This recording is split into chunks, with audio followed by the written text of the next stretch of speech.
197 km de route à réhabiliter. Bobo Dioulasso, Banfora, frontière de la Côte d'Ivoire, et Banfora Orodara. Cette route est vieille. La chaussée s'est affaissée et est devenue moins résistante. Le gouvernement souhaite que les plus de 3 millions d'habitants qui constituent les populations urbaines et rurales des régions des cascades et des hauts bassins circulent en toute fluidité, dans le confort et la sécurité.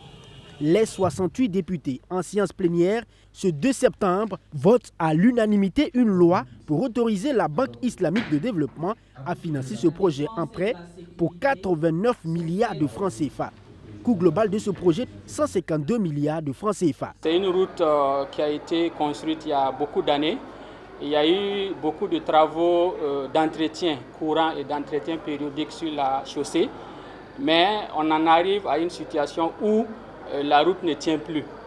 Et donc ça nécessite une réhabilitation, donc une reconstruction carrément. La jonction, la section Banfora-Orodara, qui une fois bitumée également va soulager les populations de cette zone-là, frontalière avec le Mali et puis la Côte d'Ivoire. Ce n'est pas seulement le Grand Ouest du Burkina Faso qui est visé par le renforcement du niveau de service de la route.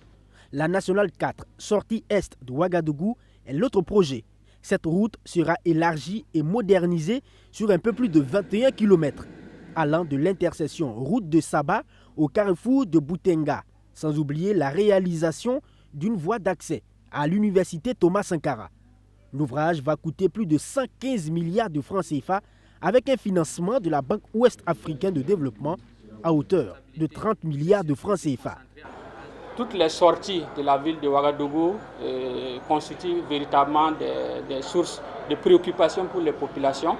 Et donc cette route-là également, et comme vous savez, qui dessert l'université Thomas Sankara, dont on aura une bretelle qui va permettre également de soulager les étudiants.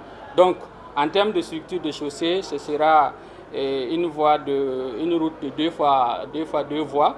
Voilà, donc ça va permettre de l'élargir complètement, d'avoir un système d'assainissement. Ça va permettre également de fluidifier le trafic poids lourd qui traverse cette partie de la ville de Ouagadougou.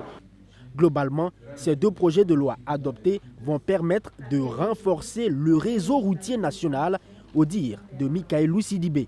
Le Burkina Faso accompagne aussi ces projets, mais essentiellement, ils sont financés par ses partenaires techniques et financiers.